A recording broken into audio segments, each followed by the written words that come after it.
Everybody doing? Good. It's okay? How was spring break? You're very excited. Okay. My name is Baird. I'm from Chicago, not originally. I'm from northern Michigan, a community kind of like this. And very glad I can do this program for you today. I spoke earlier talking about bigotry and hate crimes and all sorts of stuff that really needs to be discussed. So all I ask is that you have an open mind in here. Kind of be receptive to what I have to talk about because I'm covering a lot of stuff. I'm very direct with my message. If you have any questions in the course of the next, 45 minutes or so, then I'm going to ask, see if you have any questions for me. So write them down. If you have anything that maybe I prompted you about and you can think about, and we'll go from there. I got PowerPoint and video for you to get a basic effect. And I am going to cover, I know your instructor here showed some little video, and there was some questions about the Mathew murder and how there was some talk of a drug deal going bad. And I will explain that and where that generated from also. So I appreciate you being here today and being open-minded to what I have to talk about, and let's go forward. So, Greg, you have to 3:45, so I think that's more time than you thought you had. So yeah, I'll probably go to 2:30 and see if they have any questions. We'll see. I just wanted to I don't want to be too long-winded. And I'm losing my voice a little bit, so bear with me. I'm going to talk a little bit about what happened. It's hard to believe it was 20 years ago, this October, that Mathew Shepard was killed on a fence in Laramie, Wyoming. And I'm going to back up a little bit and explain what a weird year 98 was. If this isn't a strange year, 98 was really weird. And I know many of you were either not even born yet or you were very young. In 1998, I was the director of residence life and student activities at North Central Michigan College in Petoskey, Michigan, beautiful area. And I was also the adjunct theater and acting instructor. Along with that, I was doing this work I do now full-time on the side, part-time. So I was juggling a lot of things. In 98, I had a student in my residence hall that came out to me. I'm a gay man, and a lot of the students knew that I was gay, and for some of them, I was the first point of contact for anybody they ever met outwardly that was gay. And I was in a very conservative area, but very respected for a lot of the work that I did and just who I was as a person. And so a lot of those students in the residence hall, it was a very awkward moment for them.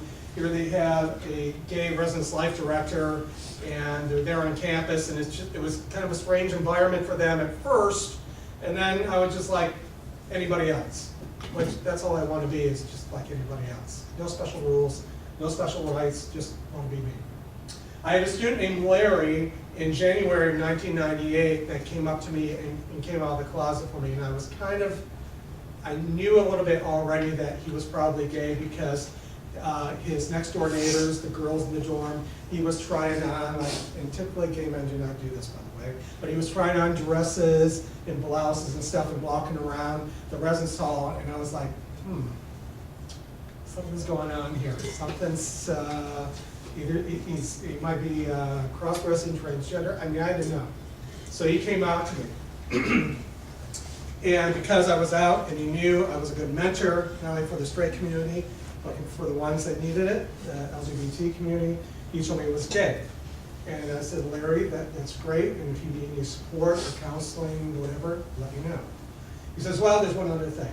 And he says, this Saturday is my coming out party. I go, where's the party being held? And he said, well, it's off campus. I said, very good. And he said, well, there's going to be alcohol involved. I said, I'm not stupid. I said, I remember when I came out, I drank like a fish.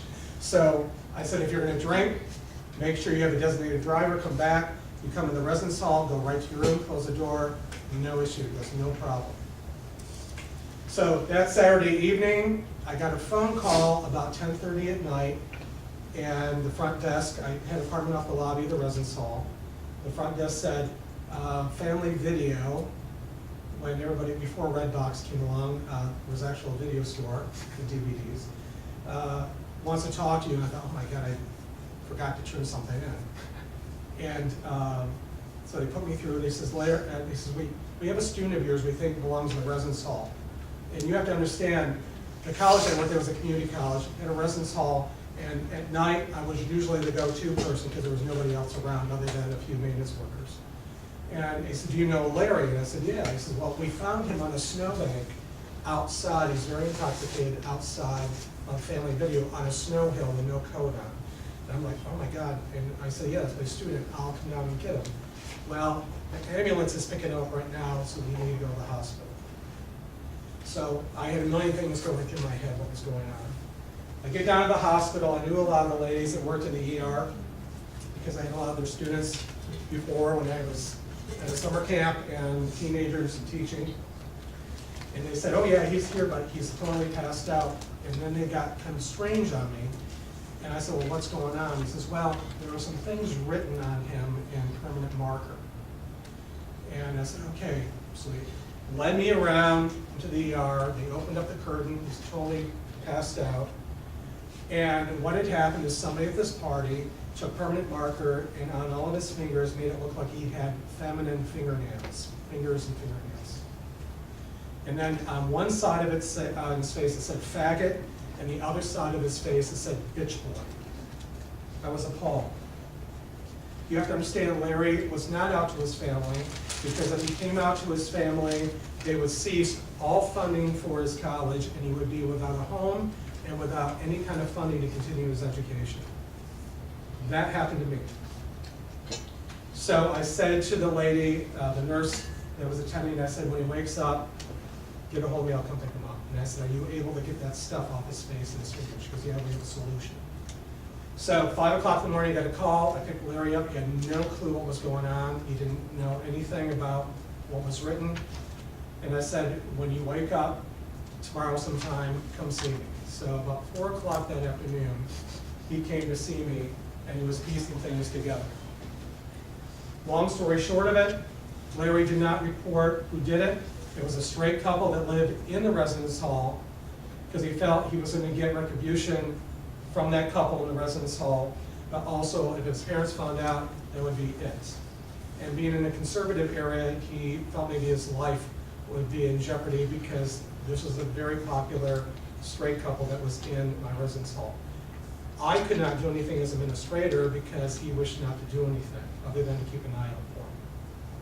So that incident happened, and then in June of that same year, James Baird Jr., a black man in Jasper, Texas, was chained behind a pickup truck and dragged down the road and dismembered, all because he was black.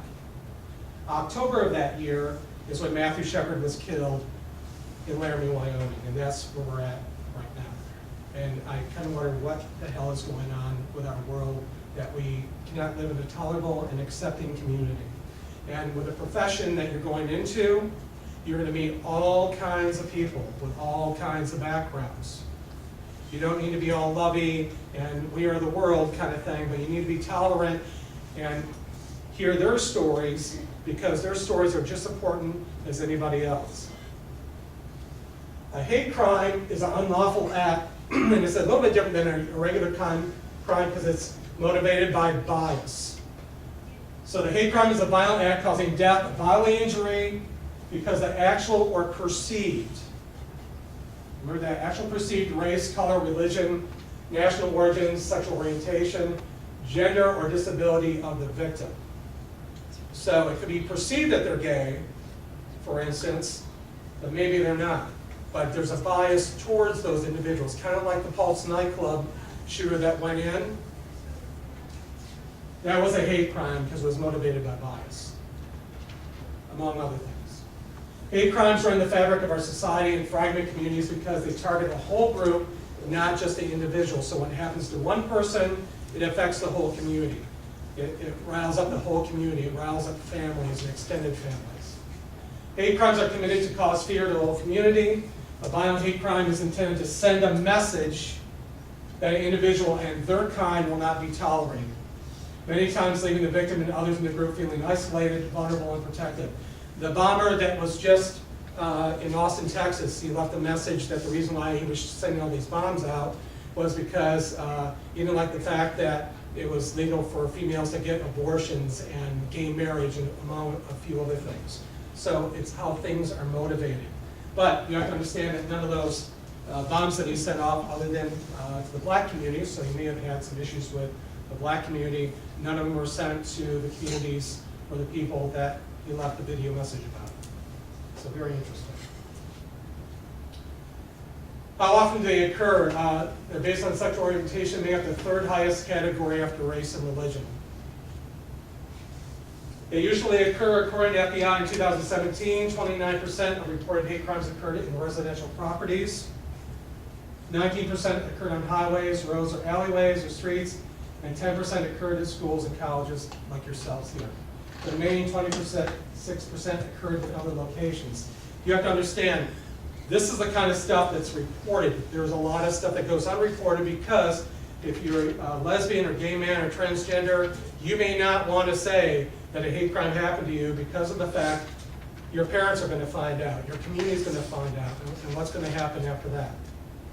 So not only dealing with a crime, you're dealing with outing yourself, and it's all over the paper. I will give you a kind of an incident. One of our former presidents, Ronald Reagan, back in the day, was shot at, and the guy that stopped the shooter from really doing a lot of damage to Ronald Reagan was stopped by a gay man, and he wasn't out.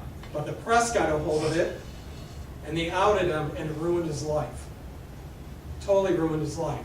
So you can kind of see how those situations, those kind of things can happen to our community and the people in it. After Matt was killed and after James Baird Jr. was killed, it took a long time, but former President Obama signed the Mathew Shepard James Baird Jr. Hate Crimes Prevention Act. And it's after a decade of advocacy, the Mathew Shepard and James Baird Jr.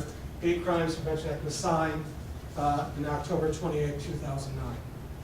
And that's where we're at this point. So I'm going to kind of bring you in a little bit on a little bit of video. I know you watched some video already about Matt.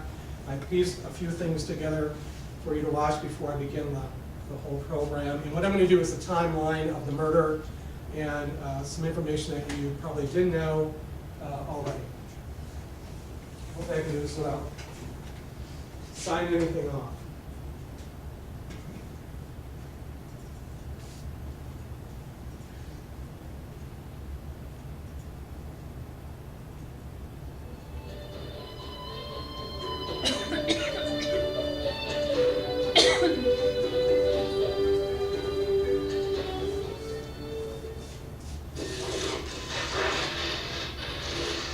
That's so gay. Homo! You faggot! So you're a queer, aren't you? Fag! Queer! Faggot! What are you, a fag? The next time you use words like these, think about what they really mean.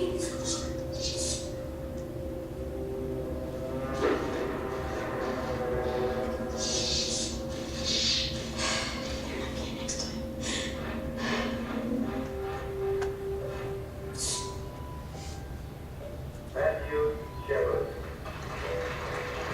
I don't know how many times I called him Matthew. It's just always been Matt to me.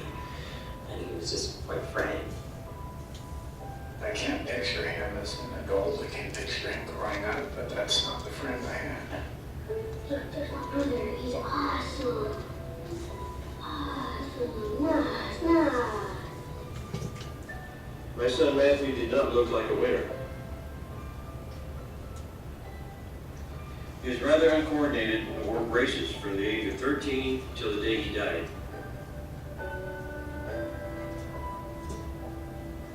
What was tied to this fence about a mile outside of Laramie was not a trick, it was real. The battered body of Mathew Shepard, beaten almost to death, barely alive. Matthew's mother said, "Please tell everybody who's listening to go home and give your kids a hug, and don't let a day go by without telling them that you love them." They're very grateful that when they last saw Matthew, his last words to them were, "I love you." I am so pissed off. I can't stop crying. One thing must remain clear: hate, prejudice, are not American values. Why did he become the icon? Yeah. It wasn't because man was special.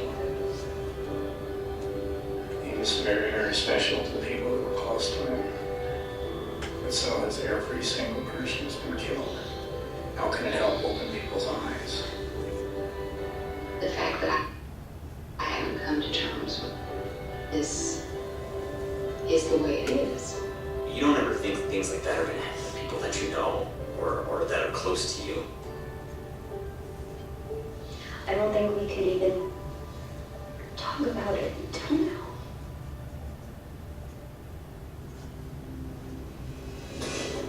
I think about the telephone call I got 2 years ago, and I tell you, my life has never been the same since that day. It was really early one morning when we got the call about Matt. And you always fear when you get calls at odd hours of the night. The loop was him. Even if he died a natural death, it would have been hard for us. But the nature of his death, take it even a little bit deeper.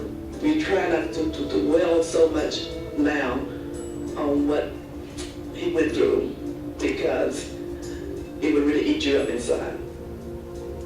Having to be secretly ushered into the hospital because of the press and the crush of people outside. And then going into the room and seeing someone all bandaged and stitched and hooked to machines, and you're not even sure that this is your child because he just looks so different. But as you get closer and you see familiar things, you know, the color of his eyes, because one eye was kind of open, little marks, you know, yes, this is your son. It was just mother's worst nightmare. And it's been real hard, it's very hard. But, you know, to my sisters and my parents and the friends and communities, they have been there to help me get through it. It was absolutely amazing to receive almost hundreds of cards daily. People were calling from other nations, all over the United States, and they all had one thing in mind: what can we do? How can we make a difference? We didn't want his murder, as horrible as it was, to ignite more violence. They should be tied to the very bumper that they tied our brother to. My mom! We did not want the hate groups there, whether they black, white, or whatever. We did not want them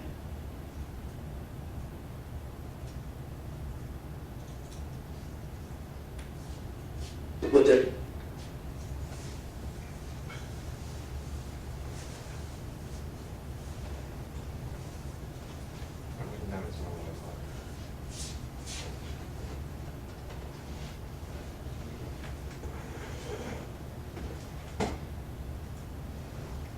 Let's try this one.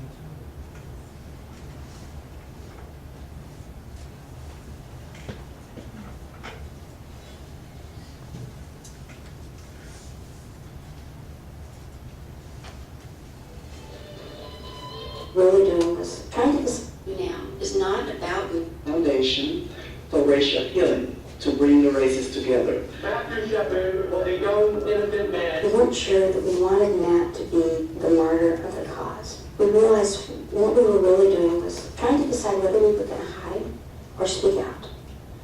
And the more we learned about the gay community and the problems they were having and the hate crimes involved, we knew we couldn't hide. It just wouldn't be fair to Matt or to us. We, the family, have no adequate way of expressing our gratitude for the thousands of email, comments, website messages. And so we started the Mathew Shepard Foundation. And the idea is to embrace diversity. Diversity is a blessing, it is not a curse, and that we all must learn to live together as the only race that really matters, and that's the human race. What Dennis and I do now is not about Matt anymore. We can't help Matt anymore. The many events that Dennis and I have done, we have met with other victims of hate and hate crimes.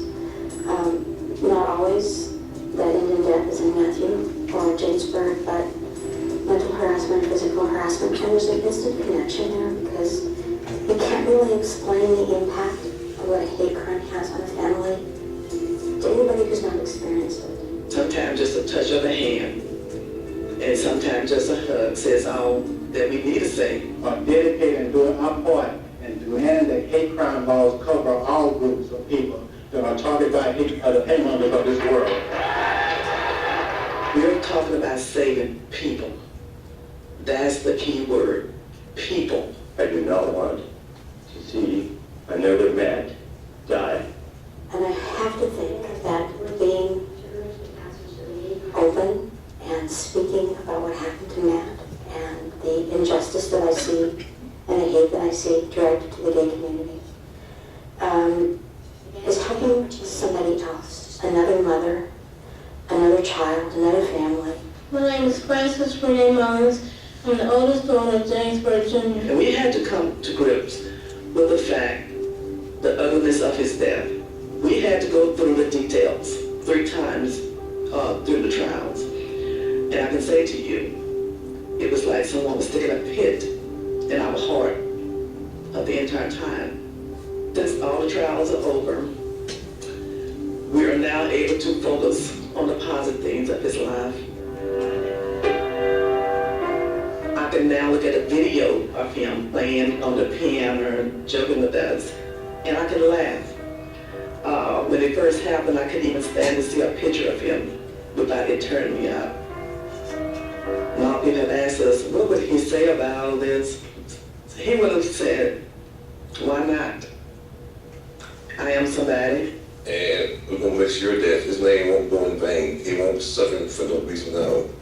I just couldn't let Matt see me come apart. So I figured out a way to not come apart. And that was by doing this and helping as much as I could for everybody that was left. I'm a very private, shy person. For me to be able to speak out in crowds and not ever get nervous, I just have to think that he is up there helping me do this.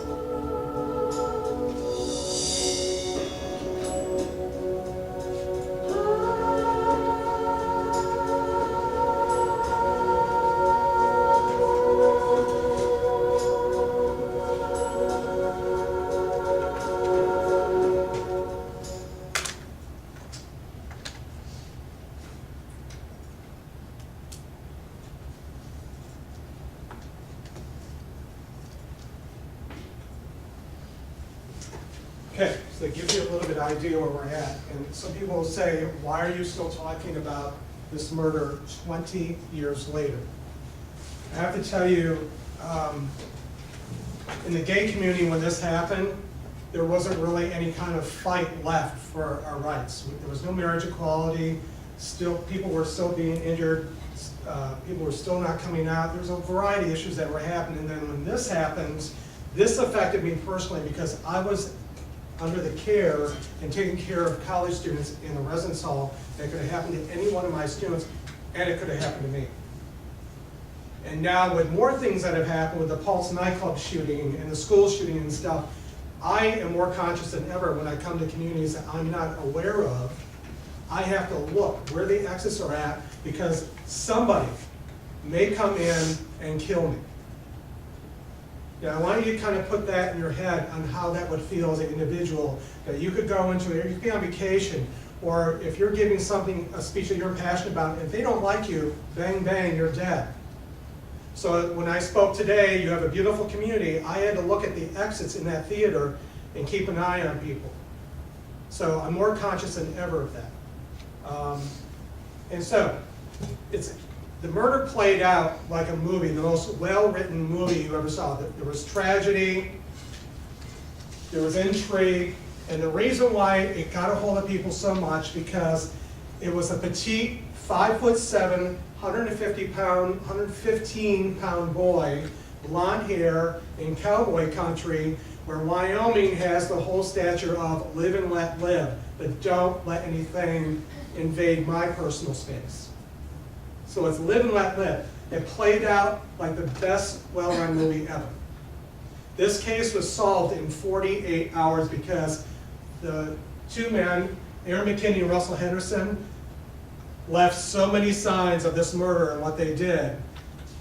They were messy, to be honest with you. This is a sign that you see when you come into Laramie, Wyoming. Wyoming welcomes you. They're all over the place. There's only one university in the whole state of Wyoming, and that's in Laramie. And give you an idea where we're at, if you look at Colorado, where I've flown into Denver a lot, Denver would be like down here. Okay, so it's a few hours away. Laramie is an interesting town because it literally, there's a railroad track, a big railroad junction that goes right down the middle of Laramie, and on the east side is very affluent where the college is at, and on the left side you're going to see a lot of rundown trailers, shacks, and other things that are there. Not saying that those two sides don't mix, but literally that's how the town looks. Beautiful countryside. I know it's very hilly here in West Virginia, my first time here, by the way. So you get a little bit of that. It's a higher elevation. I did a documentary with a film crew out of New York City with 89 Second Productions, and this was a couple of the pictures you're going to see are from 2008 when we did the documentary on Matt. I had spoke there earlier in 2004 and had visited that fence by myself with the risk of being arrested because I was on private land. So, and what's very interesting, as I look at my life, I've been at two major things in my career, in my lifetime, that involve the gay community. Where Mathew Shepard was killed, and then I was also at Pulse nightclub, not the night of the shooting, but a film that I showed earlier on the Pulse nightclub shooting that also affected our world, basically. The downtown area is very country, very cowboy-ish kind of looking, very hometown. Cute shops, coffee shops, food store, all sorts of stuff. It's a place where you go, very community-oriented feeling, and not too far from the university. This is outside of the University of Wyoming. This is their logo, the chief warrior guy. And this is where it brings me to October 6, 1998. So what happened on October 6, 1998, the LGBT group on campus had their weekly meeting, which was going to be in the early evening. During that time, McKinney and Henderson, who killed Matt, gathered basically across the street at the library bar, and when they were having some beers, some pitchers of beers, and they have a whole lot of money on themselves, but that's where they were at. So I'm giving you this whole timeline of scheme of things. They were probably having these beers, I would say around 7:30, 8 o'clock in the evening. After that meeting, a lot of the group, which I've been involved with a lot of these gay straight alliances and groups and stuff, would go and have a meal afterwards and kind of have a social time. And they went to a place called the Village Inn.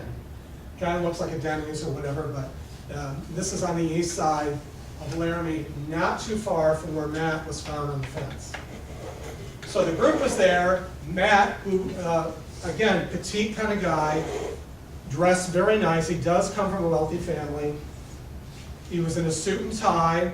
And you know, when you go to these kind of meetings and afterwards, we got jeans and sweatshirts on and whatever. But Matt was all decked out. So when you look at somebody that's all decked out like that in a group, what are you going to associate that with? Money. Money. That was the first assumption when McKinney and Henderson met Matt at the Fireside Lounge.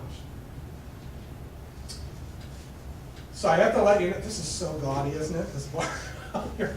But I have to let you know, now this is all renovated. This is all gone. It's been renovated. It's some brewery thing now, which is probably necessary. So what happened at the Village Inn? Matt said, hey, I need a ride. I'm not ready to go home yet. It was his first year at the University of Wyoming, and he said, I just want to go down and hang out and have a few beers down at the Fireside. And he was asking for a ride. A girl in their group volunteered to take him down. Now, can you imagine how she felt like after this whole mess happened in Matt's murder, how she felt about giving him a ride down there?